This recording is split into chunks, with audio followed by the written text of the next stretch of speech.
Hello and welcome to Sustaining Sustainability. I am your host, CB Bhattacharya, and today it is my great pleasure to introduce to you our guest, Mr. Francesco Starace, who's the CEO of Enel. And Enel is a very, very large energy company worldwide with a revenue of, say, 75 billion euros and a workforce of more than 70,000 employees present in 30 plus countries. And they have made some very, very impressive transitions to renewable energy. So, welcome to the program, Francesco. Thank you, CB. It's an honor for me to be with you. So I look forward to our conversation. It's always interesting with you. Thank you very much. Francesco, I am talking to you from Pittsburgh, and you are based in Rome, Italy. So, tell our viewers what are some of the tough decisions that you had to make leading Enel through this crisis as an Italian-based global company. Yeah, thank you. This has been kind of a rough riding in an extremely turbulent times because the COVID-19 tsunami has hit Italy, then consequently, immediately afterwards, the rest of Europe, Spain, and all the other countries, in which, by the way, we have a large presence. So we decided to jump directly at national level and decided to do that in Italy, Spain, Greece, Romania, Russia, and since we were at it, also in the United States. So in the 10 days that followed, we're talking about the second week of March, we basically said to a population of about 27,000 people to move out of their offices into their homes and work from home, giving all the necessary hardware and instructions so that they would be able to do it effectively. On top of that, we took all the blue collars that are working in our power plants and the networks and said to about half of them that because we from now on we would only focus on the activities that are directly and strictly related to the continuity of service and nothing else, that whatever else was postponed until the lockdown had been lifted, and they would be staying at home on paid leave, so they would not be losing their money. They would just stay at home, ready to be employed in case something would happen.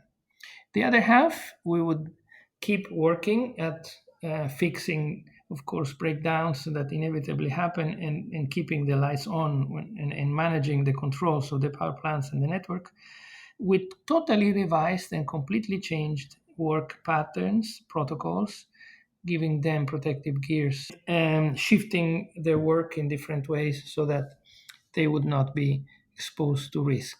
So we took a lot of tough decisions because this was a jump in the dark of about 27,000 people all together in 10 days. But it worked. And since we saw it was working, we took the other 10,000 people that are active in Latin America, so from Mexico down to Chile, most countries, and we told them, although it looks early, next week you're going to do the same. In the Latin American area, we were like a couple of weeks ahead of what necessarily governments later did. To make a long story short, we are now in the sixth week of lockdown in Italy, and we have built in the meantime a KPI tracking tool for all the operational parameters of the company that is updated daily, that keeps us informed of how the company is behaving under these completely new conditions. And I can say so far it's pretty interesting. The company is doing quite well. I mean, we have it under control as we expected, and it's quite surprising what this digital transformation enabled us to do in such a short time. That's really interesting. I mean, as an energy company, obviously, or many businesses are not working. You're somehow, anyhow, you're able to keep up the power supply. Absolutely, that has been the major focus, and the fact is, after making sure that people are safe, the only thing you need to do is making sure the power is never interrupted. You cannot afford this kind of scenario where you have power interruption and all the people are locked at home. This is simply impossible. So it's true what you say. When we are at home, we consume a lot of energy that we didn't consume before, because typically people leave home and come back at the evening, and during the day homes are not always full of people, and the pattern of consumption of the networks have drastically changed during the lockdown in completely new ways and unseen before. The algorithms that are used to predict and manage loads on networks today are useless. They need to be constantly updated because this is a completely unedited scenario that we have in front of us. What do you think is the importance of building our renewable energy systems in this COVID-19 era? I know you've been a big proponent of renewable energy and have transitioned Enel quite aggressively towards renewable energy. Why is it important to keep that momentum up right now? Look, this is a question that has come around many times during these weeks, from investors, from all sides. The COVID-19 is, in my opinion, a big accelerator of a trend that was there already. And the trend was to shift the energy supply out of fossil fuels into electricity, being electricity an energy form that can be decarbonized. Now we see this that because of drop in demand, oil prices collapsed and gas prices are going even lower, which is a scenario we had anticipated would happen probably 5 years down the road.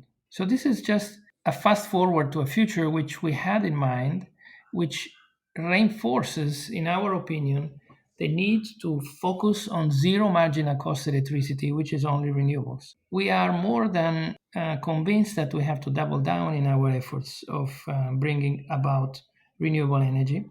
And what I can tell you is, if you listen to what, for example, the European Union is saying, this is an incredible opportunity not to get out of a crisis rebuilding the world we had before, as we did in 2008, and then be concerned about how to change it, but rather get out of the crisis using the opportunity that renewables and the green economy scenarios give us to restart the investment cycle on the right foot with the right set of tools.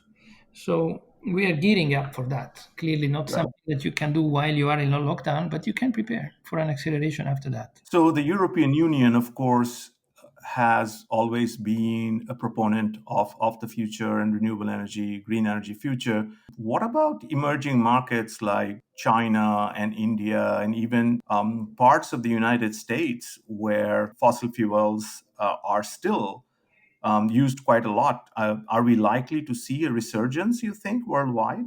When you look at infrastructure as a way of restarting an economy, and typically recessions like this require some kind of stimulus to restart, and infrastructures are a good way of doing it.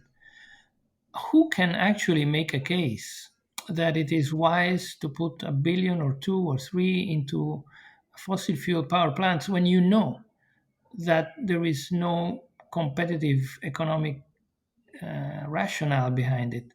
So you would just better go and say, okay, I understand this cycle is over, and I just kickstart on the right foot, which is renewables.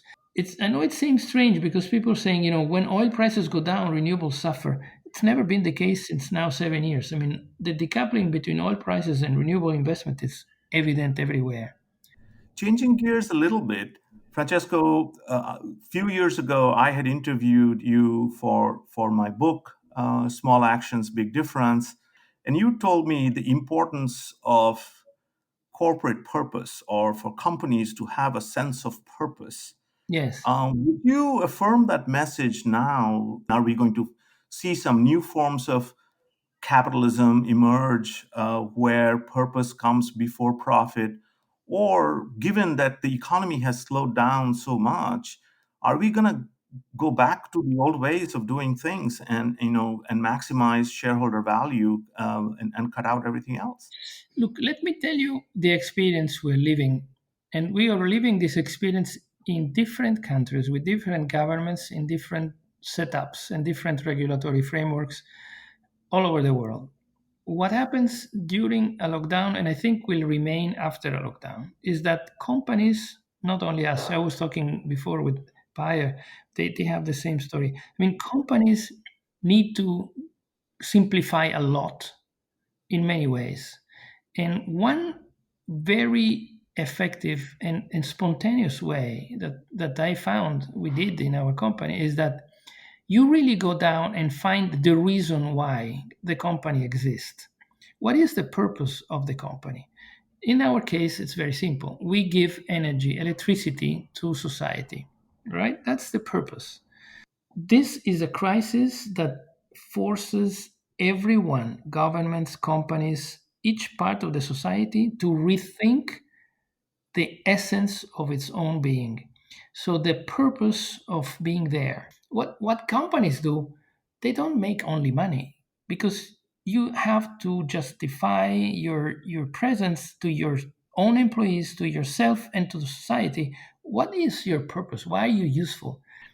And I have to say it's one of the positive things, a few positive things of COVID-19 is this strong need to engage with society that comes out from all sides. What is the call to action that you would make to our listeners? What should we actually be doing going forward? The first thing I think we should be careful is that this is a problem of everyone. It is not a Chinese problem. It is not an American problem. It is not an Italian problem. It's a mankind problem. And we can only be out of this problem if we all together get out. So it is something that needs extreme care at the very beginning, very fast action, and extreme discipline during the lockdown. Once we're out of the lockdown, the epidemic is under control, what kind of systems we need to manage and what kind of different life we have to live until we have a vaccine. Companies need to do their bit. So invest their money. Don't try to keep it for you because it will be wasted. So we really think that companies need to be bold and go back into an investment phase as soon as possible to get back people to work. So if you think, this is wreaking havoc around the world in terms of people unable to pay their bills, people unable to buy their food. And this is something that through this period, we all together need to carry. Francesco, this is wonderful. Always a pleasure to talk to you, and thank you so much for your insight. And look forward to seeing you again in person, hopefully soon. So, Goodbye, CB. It's always a pleasure. and before I sign off, I do want to say that this podcast is made possible by the help of my colleagues, Leslie Marshall, who's the Associate Director of the Center for Sustainable Business, and Alyssa Martinec, who is the Sustainability Coordinator of the Center for Sustainable Business. I'm your host, CB Bhattacharya, and I look forward to seeing you next week. Bye-bye.